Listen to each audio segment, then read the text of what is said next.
That was a great dinner. So great. Wait, where'd you park the car? Oh, the one I just sold to Carvana. What? When did you do that? When you were still looking at the menu. I went on Carvana.com and all I had to do was enter the license plate or VIN, answer a few questions, and got a real offer in seconds. They picked up the car already? No, I parked around the corner. But they are picking it up tomorrow and paying me right on the spot. Oh, no wonder you picked up the check. Yeah, about that.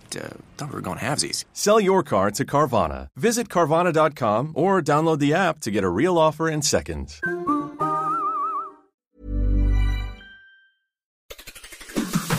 On today's Smart 7, Ukraine say war is coming to Russia, Trump in more trouble, and lots more. It's Monday the 31st of July. It's World Ranger Day, and happy birthday, Amelia Fox. The Smart 7. It's news, but not the news.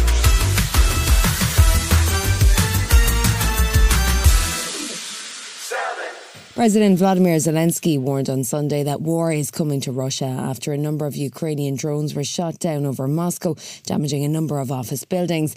The warning came after Vladimir Putin spent the weekend courting African leaders at his annual Russia-Africa summit in St. Petersburg. He spoke after a military parade to praise the strength of the Russian Navy, which will play a critical role in blocking the Black Sea grain exports. Today, Russia is confidently implementing the large-scale tasks of its national maritime policy and is consistently building up the power of its navy. In the name of Russia, our sailors are giving all their strength and fighting valiantly, as our ancestors once did. The weekend saw a fresh appeal from Pope Francis to restart the Black Sea grain deal, which followed failed attempts by African leaders to get the deal restarted. There was no sign of a breakthrough from peace proposals brought by the African nations, but South African President Cyril Ramaphosa said the African and Russian relations are in a better place after the conference. And the outcome is very, very good. The declaration was well negotiated, and I believe that we've got a declaration that can take our relationship between Africa and Russia forward. Meanwhile, Maria Zakharova, the spokesperson for Russia's Military for Foreign Affairs, was keen to remind their guests of the importance of Putin's so-called special operation. Our guys give their lives. They stand up for the right, not just of the African continent, but for all the people on the planet to be free.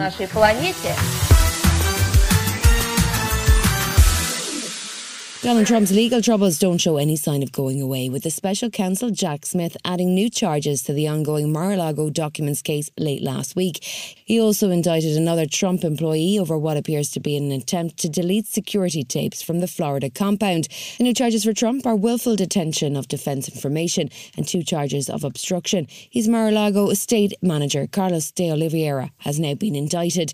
Donald didn't take it well, calling the special prosecutor deranged and ranting to his fan base at a rally in Erie, Pennsylvania over the weekend. You know, they're not indicting me, they're indicting you. I just happen to be standing in their way. That's all it is. His former lawyer, Michael Cohen, who's already served jail time, is becoming increasingly concerned that the Republican Party appear happy that Donald will be their presidential nominee, despite the legal cases stacking up. They are all out of control. And if guys like Donald Trump or Donald Trump 2.0 retake the White House, and I'm not trying to be hyperbolic here, the America that we know is going to be more like The Handmaid's Tale.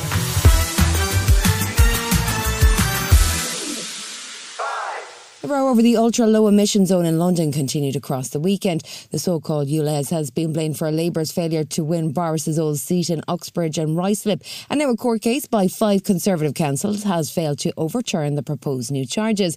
London Mayor Sadiq Khan has been defending the measure as he comes under increasing pressure from both the Tories and Labour. The easy and lazy thing to do is try and be universally popular and duck the tough issues and kick the can down the road. I think the issue of climate change and air quality is an issue that deserves and demands addressing now.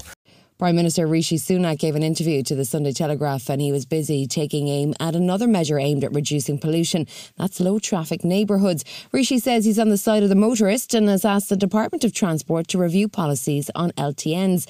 Labour's Nick Thomas-Symonds says it's really not an issue that the Prime Minister should be getting involved in. We are in favour of well-planned, low-traffic neighbourhoods, but as I say, they have to be decisions that are made by local communities.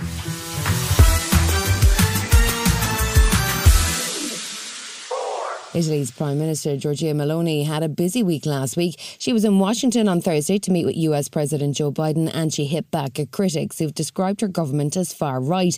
Joe was full of praise for Italian support for Ukraine, and Meloni was keen to dispel suggestions that her government would focus on international relations. She's the first woman to serve as Italian Prime Minister, and she told Sky News that she wants her government to be judged on its record. What happened was that false propaganda, so to speak, preceded me, which described the idea of a centre-right government led by Meloni as a disaster. But in reality, it emerged that a centre-right government led by Giorgia Meloni as Prime Minister was a serious government. So to come on the Smart 7, a cricket legend steps down and S Club are hitting the road. Right after this.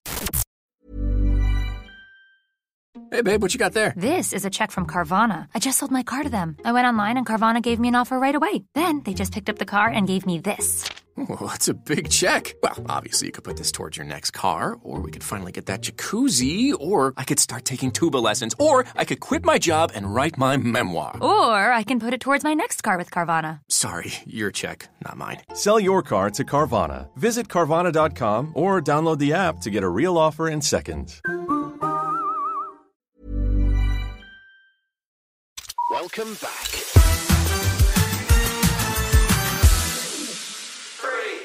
Monday sees the final day of the Ashes as the fifth test concludes after a series of rain delays, which saw one test abandoned and Australia leading the series 2-1. One way or another, after more than 600 test wickets, it was the end of Stuart Broad's international career. The England bowler announced late on Saturday that the time had come for him to retire at 37 years of age.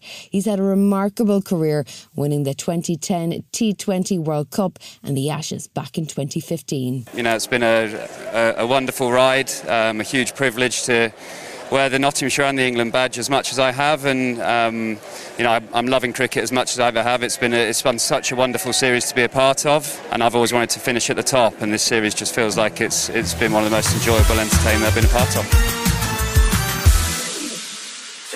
It's been a tough few months for S Club 7 after they were rocked by the death of bandmate Paul Cattermole back in April.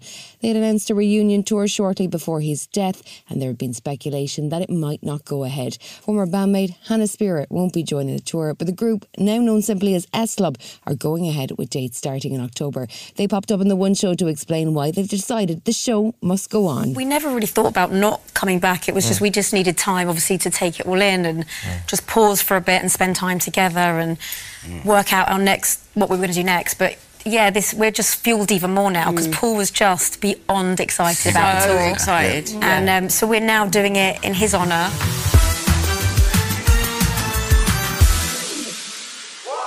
If you're a fan of fiendishly bloody puzzles, then I've got news for you. Saw 10 is on the way, and it's both a sequel to the original movie and a prequel to Saw 2, if you can figure that one out. Tobin Bell is back as Jigsaw or John Kramer, whichever you prefer. And this movie follows his attempts to get treatment for his cancer in Mexico. Things don't go entirely to plan, though. It hits cinemas on September 29th. Hello, everyone. It's time to play a game. You all pretended to cure me, but what I have planned for each of you is very real.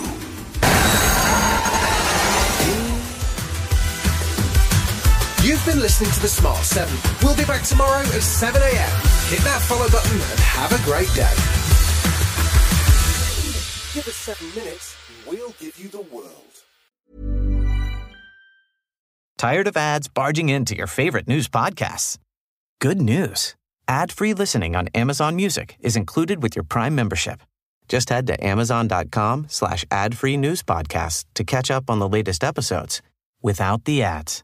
Enjoy thousands of Acast shows ad-free for Prime subscribers. Some shows may have ads.